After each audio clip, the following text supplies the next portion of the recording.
আসসালামু আলাইকুম। আশা করি সবাই ভালো আছেন। আল্লাহর অশেষ রহমতে আমিও ভালো আছি। আমিও ভালো আছি। আজকে তো যেটি আজকে আপনাদের যে বিষয় দেখাতে নিয়ে কথা চলেছি, বলবো, এটা হলো আমাদের যশোর এটা মেন আমাদের শহরের যশোর মেন শহরে চারা মাছের চারা মাছের মার্কেট। বাজার। হ্যাঁ, বিভিন্ন এক এক ডিস্ট্রিক্ট ডিস্ট্রিক্টে থেকে এক এক এখানে রকম আসে হয়তো মাছ মাছের কিনতে নাম আছে, আরকি। যেমন ধানি তো এখানে আপনারা এক এক ডিস্ট্রিক্টে এক মাছের রকম ধানি, হয়তো নাম দেন। মাছের পোনা। মাছের পোনা, তো আমাদের ধানি মাছ। যশোর তো ডিস্ট্রিক্টে আমাদের এটা এখানে বলে মাছ যশোর চারা জেলায় মাছ আর মানে কি, চারা যশোরের মাছ। ভাষায় চারা মাছই তো বলে। এখানে মানে সব রকম তো এটা মাছ আপনারা যদি আসার পেয়ে যাবেন। লোকেশন আপনারা যশোর, যদি আশেপাশের জেলা থেকে যশোর যদি আসতে চাষলা চান, এসে এটা ওখান হলো থেকে কোনো একটা যশোর রিক্সায় বললে চাষলা সাইডে। নিয়ে চলে যাবে ৫ টাকা আর কি, ১০ আপনারা টাকা নিবে আর বাসের কি। টার্মিনালে এসে তো আমাদের কিছু মাছের চারা মাছের প্রয়োজন চারা ছিল, মাছের বাজার কোথায় বললে একটা দেখিয়ে দেবে। পুকুরের জন্য, তাই আর কি গেছিলাম মাছ নিয়ে আসতে। আপনারা এখানে বিভিন্ন রকমের মানে কী মাছ নেবেন, সব মাছেরই পোনা এখানে পেয়ে যাবেন। আপনার মিষ্টি পানির মাছ মানে যত প্রকার আছে, কিন্তু এখন দেখছি এখানে যে খাল বিল যে মাছগুলা, যেমন বাইন মাছ, বিভিন্ন এরকম ক্যাটাগরির মাছগুলা এখন দেখছি এসব হাটে বাজারে বিক্রি হচ্ছে, কিন্তু ওগুলোর দামও প্রচুর। সাধারণত রুই কাতলের যে দাম সেই তুলনায় ৪-৫ গুণ বেশি, যেসব আমরা বাওড়ে বা খাল বিলে যেসব মাছগুলো ধরতাম। এগুলো তো এখন উঠে যাচ্ছে মাছ, খালে বিলে তো পাওয়াই যায় না।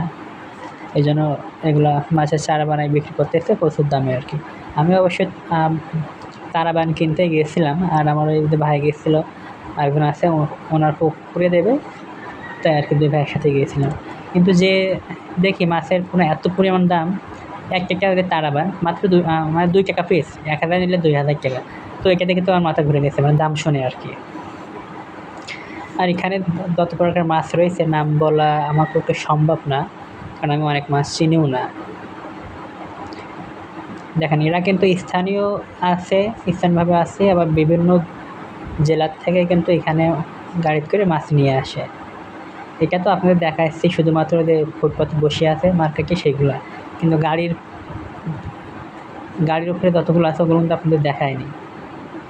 এটা কিন্তু ওদের সপ্তাহে ১ দিন, মাসে ১ দিন তা কিন্তু না, এটা এইভাবে প্রত্যেকটা দিন সকালে হয়তো ৫টার থেকে বসে ১০টা পর্যন্ত হাটটা থাকে। তো আপনারা এখানে চাইলে আসতে পারেন। আর ভিডিওটা কেমন হয়েছে অবশ্যই জানাবেন। আমি সবসময় চেষ্টা করি আপনাদের মাঝে যে গ্রামের যে পরিবেশগুলো ওটাই ধরতে আর কি। কারণ আমার হয়তো তত মানে হাই লেভেলের ব্লগার আমি না, আমি নতুন। তো আপনাদের ভালোবাসা সাপোর্ট পেলে আশা করি আগামীতে ভালো কিছু হয়তো করবো আর কি। উপস্থিত এগুলাই আপনারা গ্রহণ করেন, ভালোবাসা দেবেন।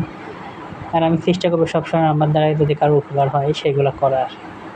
তো আজকে এই পর্যন্তই থাকবে, সবাই দোয়া করবেন, ভিডিওগুলো দেখবেন, কমেন্ট, শেয়ার, ফলো দিয়ে পাশে থাকবেন ভাইজান।